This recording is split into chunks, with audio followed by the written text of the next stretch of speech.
Hi everybody, what's up? Today is a good day and we'll be doing some blue teaming today. So we'll be just basically changing configurations of system services in Linux, just making it hard for a hacker to get that initial foothold onto a machine. So TryHackMe releases this new room, just 2 days old, and the challenge name is Bulletproof Penguin. Can you harden this Linux server? Sure we can. Let's just start it and read through. You have been hired by the XYZ company as a consultant to harden the Bulletproof Penguin. It's an old server that's never been hacked, as far we know. So, as you arrive, the company's IT crew hands you a vulnerability scan report, okay, that was recently made against the server, and asks you to implement solutions to each findings to help you. They have added notes of their discussions for each of the vulnerabilities. Okay, we got some reports about vulnerabilities, and we only have a laptop and we've given SSH access to the server. So these are usernames and password. We have started the machine to help you on your quest. The crew mentions that the person who did the vulnerability scan installed a script that validates if the solution to be reported vulnerabilities have been correctly implemented.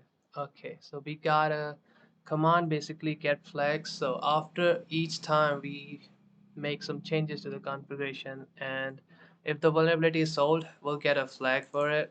So that's good. Okay, so let's go. Let's start. Hope you learned something new. I got some things to show. Let's just SSH into the machine. Username was THM and IP. Yes. What's the password for it?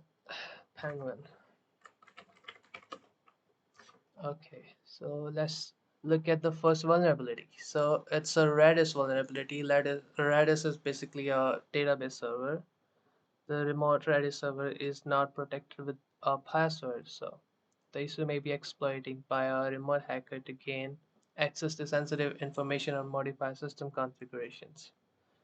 It was possible to log in without a password. Okay, so the vulnerability was confirmed by the IT crew. They also mentioned the proposed solution should be good enough. Read and implement the solution to require a password for further connections to the database port. Okay, so it got Redis running. We can check that.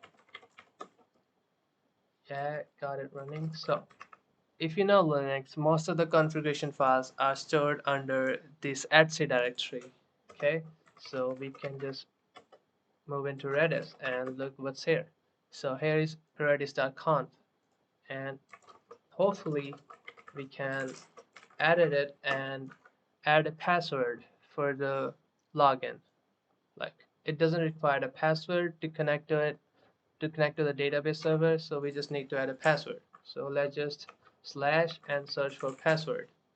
Okay, no password is configured. Where is it? Hold on. Okay, so protected mode is a layer of security protection, blah blah. The server is not binding explicitly to a set of addresses using the bind address. No password is configured. So how do I configure it? We can look around and let me search for password protected. Okay, if the master is password protected using the require pass configuration, right below, it is possible to tell the replica to authenticate before starting the replication. I think we need to add a require pass and just give it a pass like thm penguin. If we are right, let's just restart the service.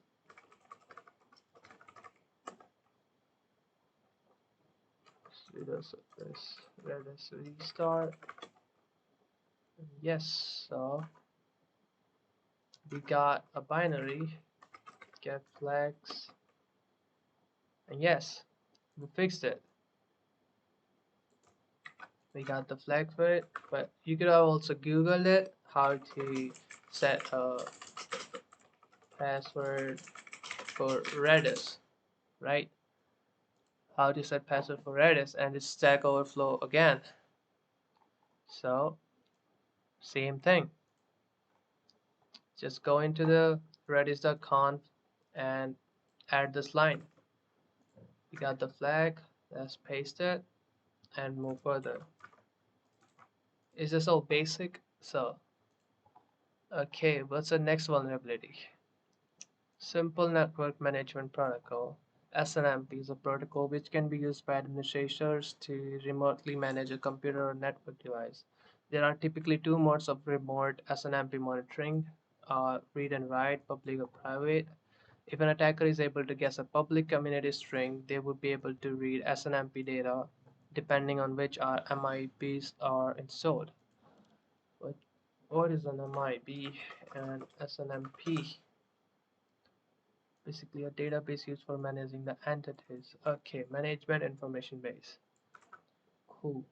So if an attacker is able to guess a private community string, write or write all access, they will have the ability to change information on the remote machine. This could be a huge security hole. Okay, so what do we need to do? Determine if the detected community string is a private community string. Determine whether a public community string exposes sensitive information. Disable the SNMP service if you don't use it, or change the default community string. After a discussion, it was determined that implementing SNMP version 3 would solve the problem and improve the security posture. However, the platform used for monitoring our servers is a bit old and doesn't support SNMP version 3 yet. So ITQ has asked you to change the community name in the meantime as a fallback solution, and new monitoring solution is required by company. Okay, so we need to change some community strings for public and private. Let's just move to SNMP and see what's there. So we got two files. Let's cat it. MIB files. It's just basic. Let's just cat the service configuration file, and we got it. Let's just okay. You could have also done like double exclamation mark to run this previous command with the sudo. So yeah. So we got this configuration file. So let's just grab for community, and can we specify?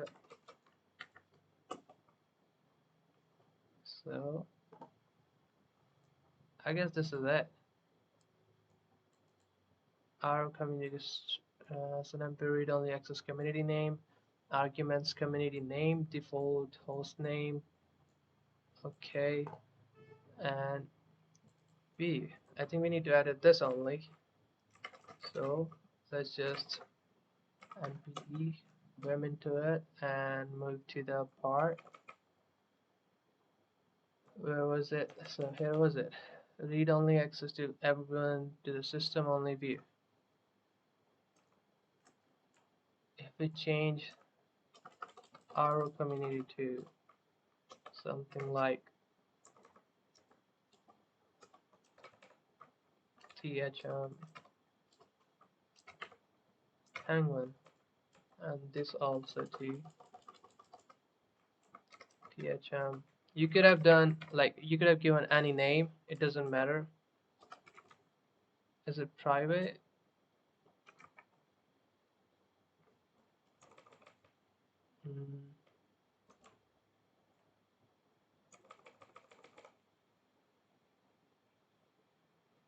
So what's an R user? It's an SNMP. R user, RW user, RW community, and RO community access control options are simply wrappers around more flexible and access controls. What are community strings? I think we have here. Let's read it again. So to remotely manage a computer or network device, if an attacker is able to guess a public community string, they will be able to read SNMP data. Okay, if it is able to guess a private community string, they will have the ability to change information on the remote machine. Okay, so when using the public community name, let's look at this reference here and let's just know. So I think we are doing it right. Configuration SNMPD, read-only community string is public by adding the line. Okay, replace the line below and restart it. Okay, we're doing it right. So let's just name it.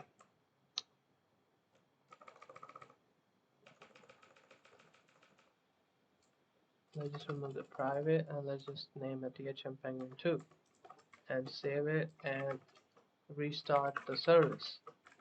Restart SNMPD. Yes, so yeah. And if you run get flags, we got it. So we only needed to change the public string, and let's move to the next vulnerability. Nginx running as root. Ooh. The Nginx server is running as root, and attacker could leverage this to gain privileged access to the server by abusing a vulnerable web application hosted by Nginx. Okay, check the user directory in nginx.conf. Find it to use an unprivileged user instead of root. Okay, the shouldn't be running as root. Blah blah. The IT crew requires to change Nginx configuration to run as the existing www data user account. Okay, so and one more thing I would like to show here, like if you couldn't find a file in Linux, you could just use the find command with slash to search in the root directory and the name of the file, like we got nginx.conf, and just redirect the errors to the dev node so you wouldn't see them on the terminal output, and most probably it will find that for us.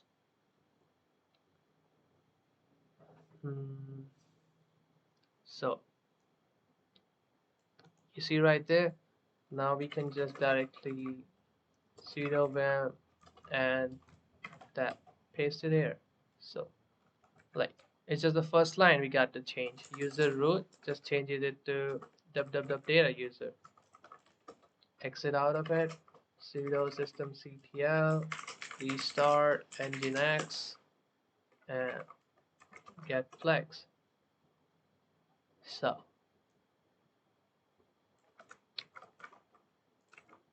what's our next vulnerability? Telnet unencrypted Cleartext login. So remote host is running a Telnet service that allows Cleartext logins over unencrypted connections. An attacker can uncover login names and passwords by sniffing traffic to the Telnet service.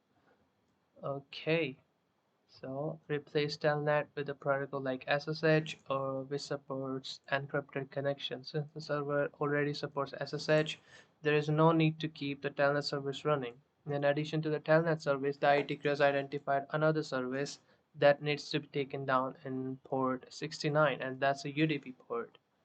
And if we Google port 69, you'll get to know it's a default port for TFTP, the Trivial File Transfer Protocol.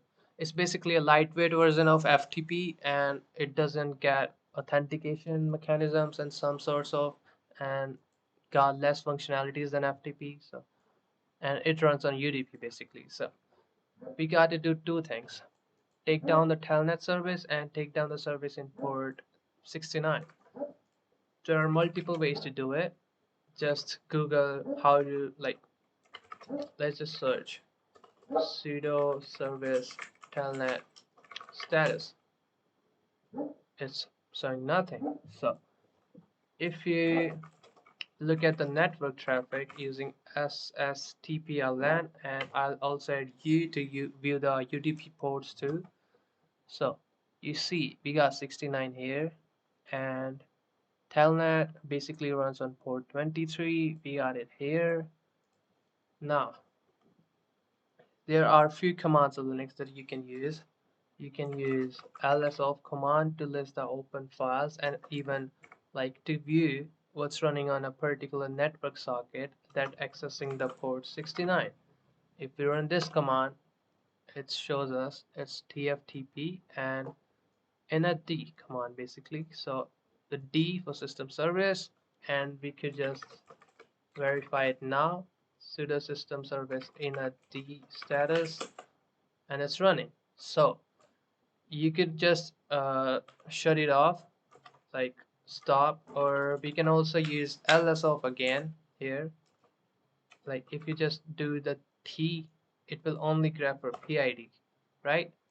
And just use kill basically to uh, kill the PID of it. Okay, what do we got?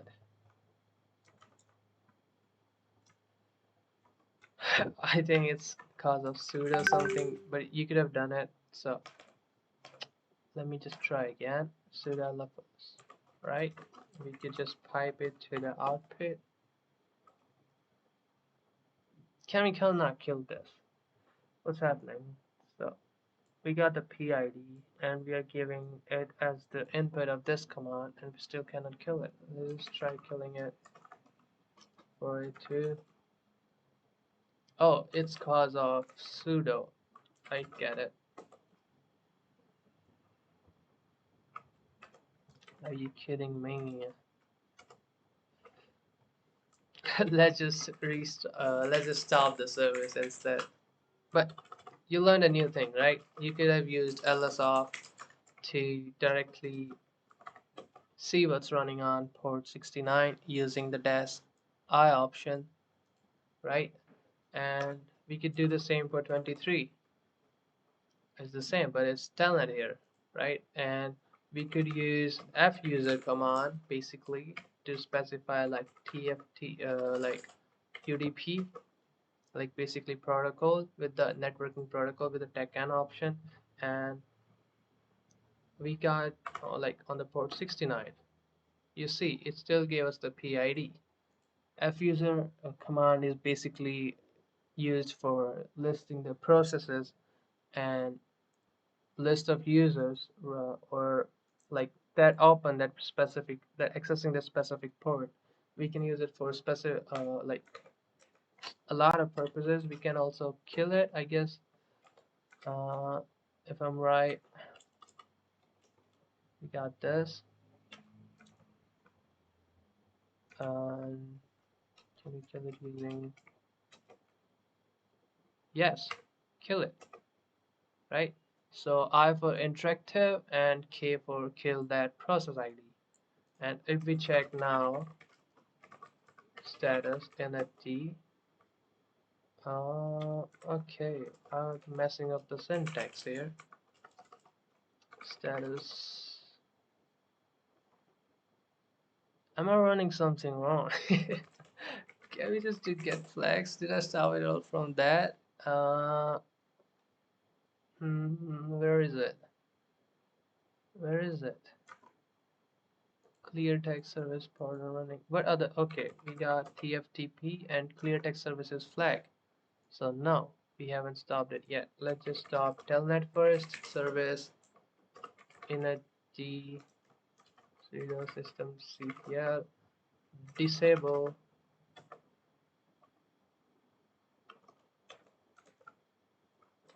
Am I tripping? Oh, hold up. Okay, started it. It's running. Let's stop it.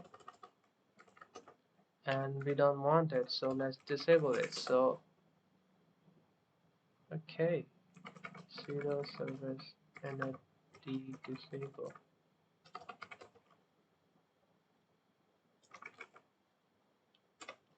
Not a cool thing, but let's see. We got a flag. We got it, but I think I'm right. Systemctl disable flag. Okay, it was just not working, but I was right. Still, we got the flag. So you just learned two new ways to view what's running on port 69 with lsoft command with tag I to list the network sockets that accessing the port 69. So now it's nothing. Now it's like we killed it, right? With sudo fuser and specify the protocol on port 69, and we specify dash kill, like to kill the PID of it. So we done bought the things. Let's just move to next. Weak SSH Crypto. Okay. Weak key exchange CAX algorithm supported SSH. The remote SSH server is configured to allow weak key exchange algorithms. An attacker can quickly break individuals' connection. So, weak encryption algorithms too. These are the names of algorithms that the remote SSH server supports, and weak MAC algorithms too. Okay. So what do we need to do? Disable all the reported weak algorithms currently available to the SSH service. So we got SSH under etc file. We don't need to go there in that directory. We got it here. Basically, this is the SSH config file. Sudo vim sshd config.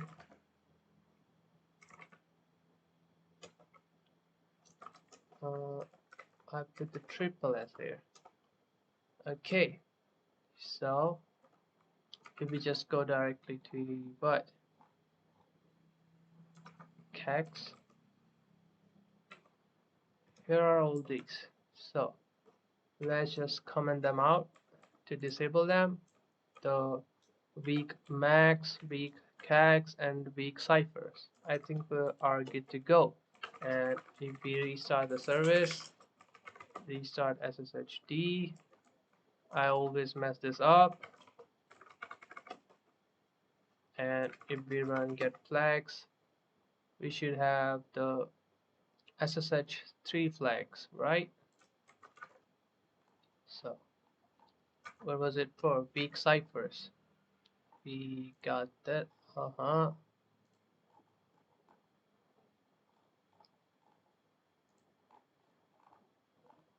I'm sorry, I'm just a little weak on the hands. Weak CAX flag.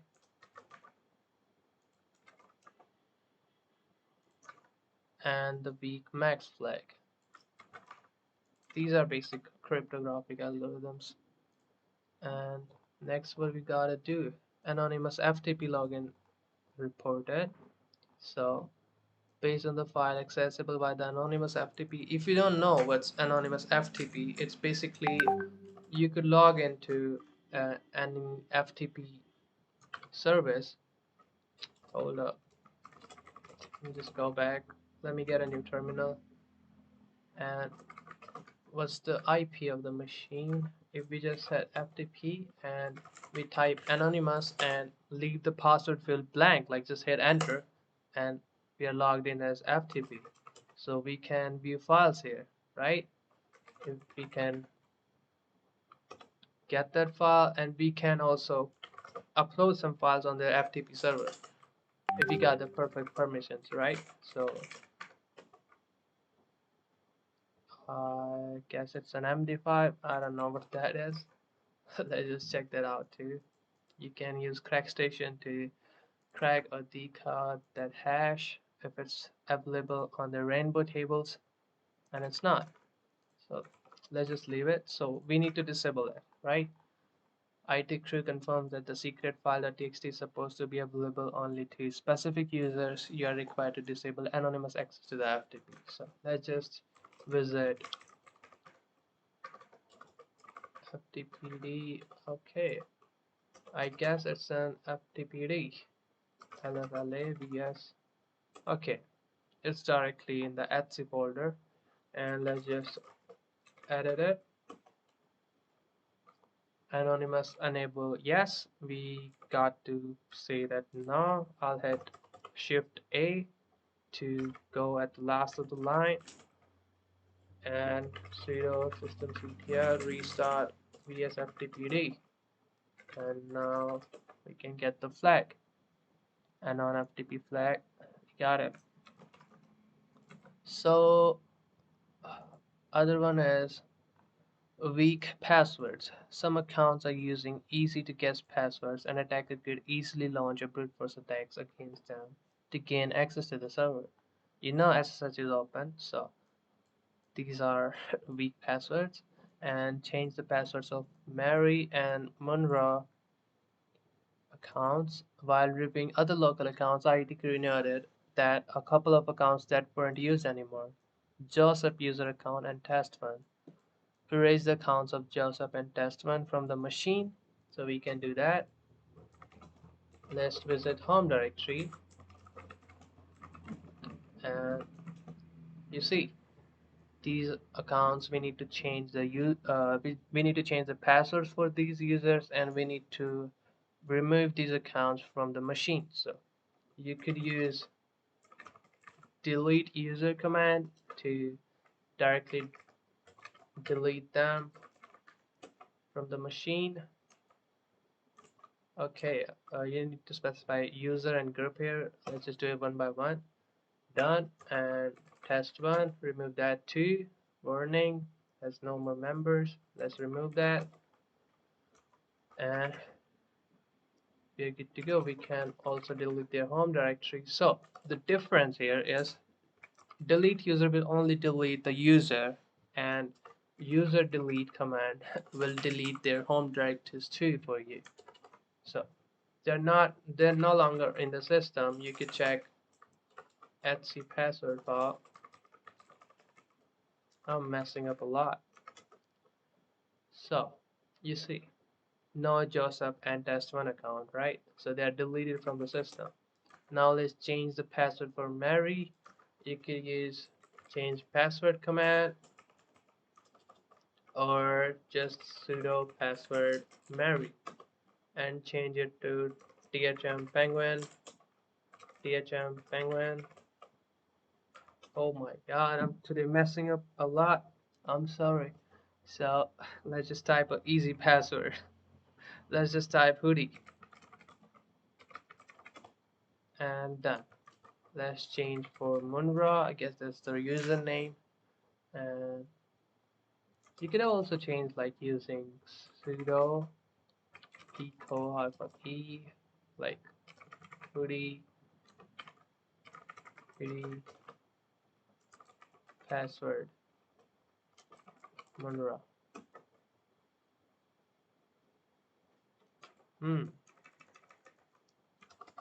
Think if we specify the sudo here.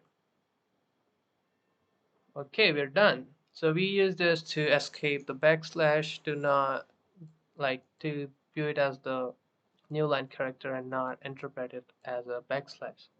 So why did we do it? You see right here, it asks for a new password. Like it will put hoodie here, and on the next line it will put again hoodie to verify it. So we're done. So if you remember correctly, the fuser command was not working because we were using sudo there. We needed to specify after the pipe symbol basically. So what does pipe do? It basically takes the output of this command and makes it and use it as the like input for this command. So uh, if you take it like that, imagine what can I say?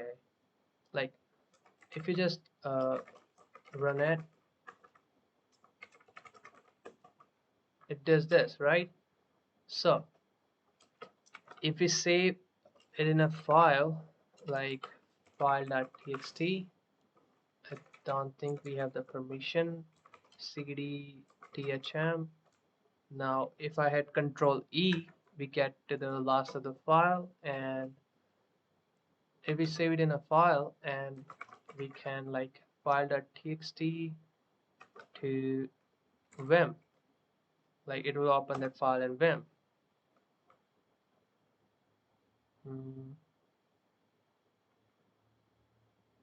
Okay, I think now hold up, cat file.txt, and we can grab any, like you see hold up, like if I grab it, and if I wanted to grab like a normal pattern like HO from this file, this is the basic syntax. If I also want to cat that file, not only grab it, if there was a like huge content, I could pipe that to grab and could specify the pattern, and I do not need to specify the file name here because it will take the output as an input here. So it does the same work, right? I hope you understood. I couldn't explain much better. I'll practice more. So let's just get the flags.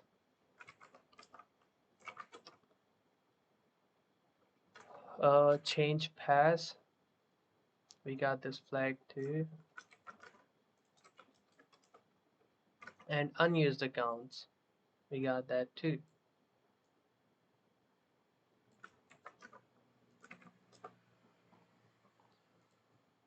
What's the next vulnerability? Review sudo permissions. So ensure that permissions to execute elevated commands via sudo are granted only to users that strictly require it. Okay, we got a reference to sudo and the sudoers file. Revoke all sudo privileges for user Munra, and user Mary must be able to run this binary command as root. When doing so, she must not ask for a password. Assign the corresponding sudo privileges. Be sure to use vi-sudo to edit the sudoers file. Editing it directly may lead to errors and sudo functionality breaking. Okay, so we need to do two things. We need to remove all the sudo privileges for user Munra, and we need to add sudo privileges for Mary to run this command as sudo on the machine without needing for password. Okay, so we can use vi-sudo, basically sudo vim, to edit sudo files, sudoers files that is stored under etc and sudo. Okay, I'm messing a lot. Okay, so here you see allow members of group sudo to execute any command. We need to remove Munra. I just commented out, or I could remove it, and we need to add sudo privileges for user Mary to run.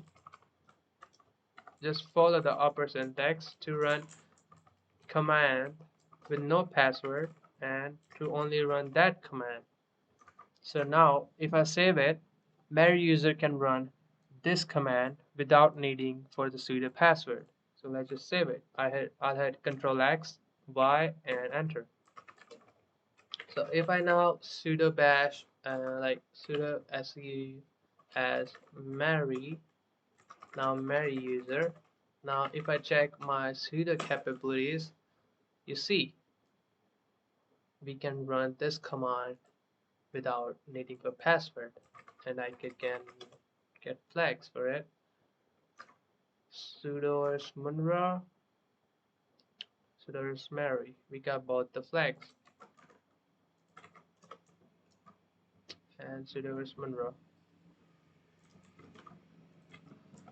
Sorry for the background noise.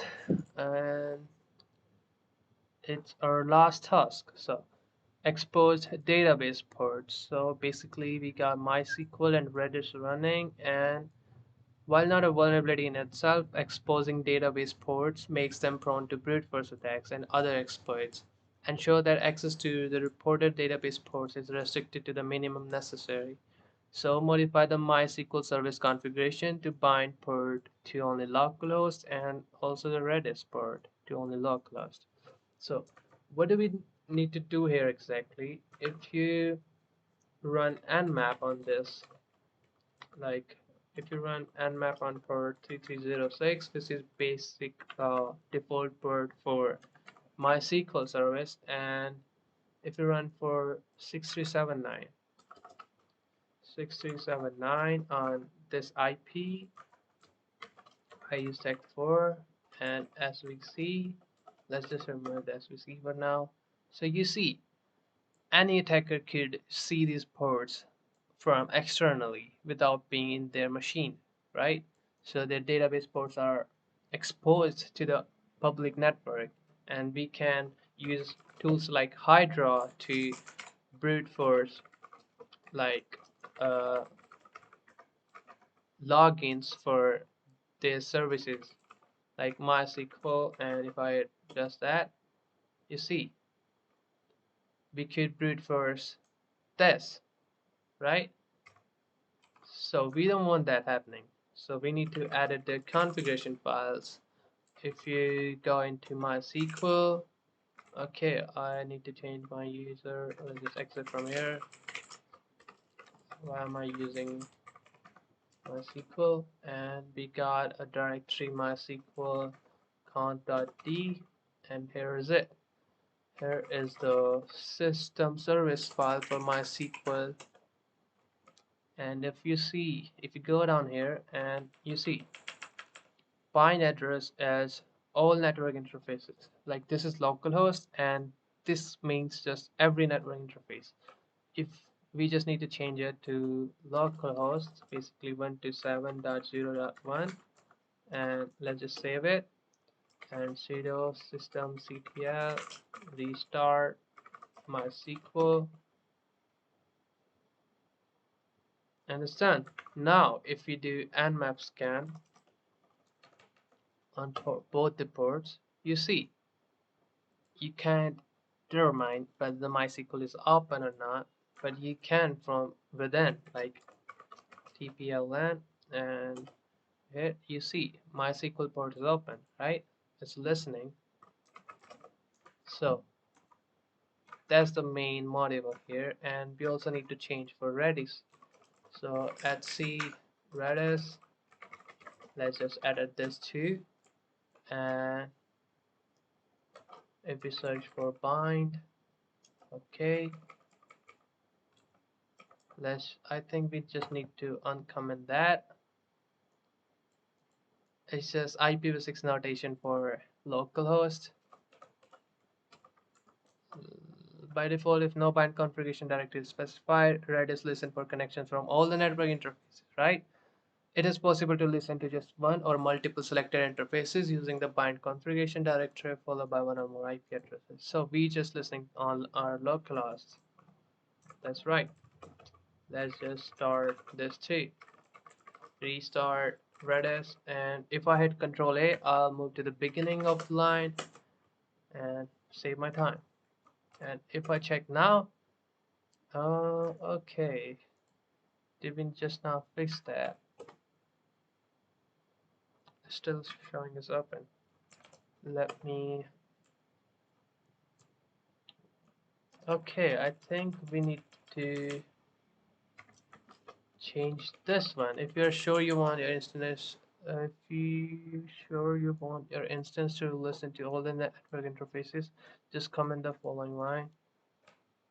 Okay, let's just change this to 27.0.1, remove the last, and now restart it.